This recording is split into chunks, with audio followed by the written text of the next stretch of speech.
വചനസാരം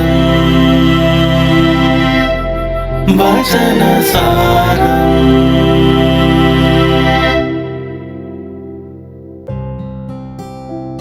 ദൈവരാജ്യം പ്രസംഗിക്കുവാനും രോഗികളെ സുഖപ്പെടുത്തുവാനുമായി യേശു ശിഷ്യന്മാരെ അയച്ചു. മിശിഹായിൽ സ്നേഹം നിറഞ്ഞവരെ, വചനസാരത്തിലേക്ക് ഏവർക്കും സ്വാഗതം. ഇന്ന് വിചിന്തനത്തിനായി തിരുസഭ നമുക്ക് നൽകിയിരിക്കുന്ന വചനഭാഗം വിശുദ്ധ ലൂക്കായുടെ സുവിശേഷം 9-ാം അധ്യായം 1 മുതൽ 6 വരെയുള്ള തിരുവചനങ്ങളാണ്. ദൈവം ആരെയും സുവിശേഷവൽക്കരണത്തിനായി വചനം പ്രസംഗിക്കുവാനുമായി നിർബന്ധിക്കുന്നില്ല. ദൈവത്തെ നമ്മുടെ ജീവിതത്തിൻ്റെ ഭാഗമാക്കുവാൻ അനുവദിക്കുന്നതിനുള്ള ക്ഷണമാണ് ദൈവത്തിൻ്റെ സ്നേഹവും നമ്മോടുള്ള കരുതലും.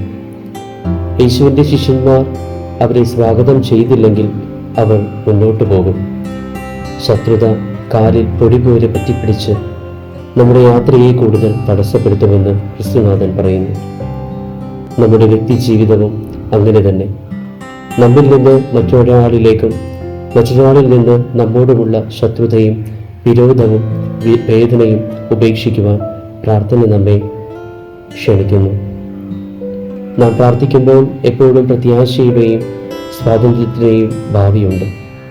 എവിടെ പോയാലും നല്ല വാർത്തകൾ കൊണ്ടുവരുവാൻ ആഗ്രഹിക്കുന്നവരാണ് നമ്മിൽ പലരും. മറ്റുള്ളവരുടെ ജീവിതത്തിൽ പ്രകാശം പരത്തുന്ന ഒരുപാട് ആളുകളെ നാം കാണുന്നുണ്ട്. എന്നാൽ വിപരീതമായി പെരുമാറുന്നവരും കുറവല്ല. നമ്മുടെ ദൈനംദിന പ്രാർത്ഥന ആത്മാവിനെ ശാന്തമാക്കുന്നു, സന്തോഷവും സമാധാനവും നമുക്ക് നൽകുന്നു. അത് ആകുലതകൾക്കും ഉത്കണ്ഠകൾക്കും ഒരു പുതിയ വീക്ഷണം നൽകുന്നുണ്ട്. ദൈവത്താൽ സ്നേഹിക്കപ്പെടുന്നതിൻ്റെ നിഗൂഢതയിലേക്ക് നമ്മെ ക്ഷണിക്കുന്ന സമയമാണ് പ്രാർത്ഥന.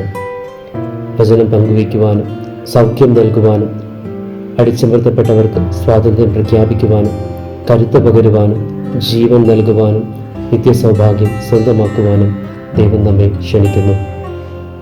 അവൻ്റെ ശിഷ്യത്വത്തിലേക്ക് പൂർണ്ണമായും നമ്മെ തന്നെ ഒരുക്കിക്കൊണ്ട് അവനെ പിന്തുടരുവാനും സഭയുടെ സമൂഹത്തിൻ്റെ നന്മയ്ക്കായി പ്രവർത്തിക്കുവാനും നമ്മെ ക്ഷണിക്കുന്ന ദൈവത്തിൻ്റെ വചനത്തോട് ചേർന്ന് നിൽക്കുവാൻ നമുക്ക് പ്രയത്നിക്കാം. അതിനുള്ള കൃപാവരത്തിനായി നമുക്ക് പ്രാർത്ഥിക്കുകയും ചെയ്യാം.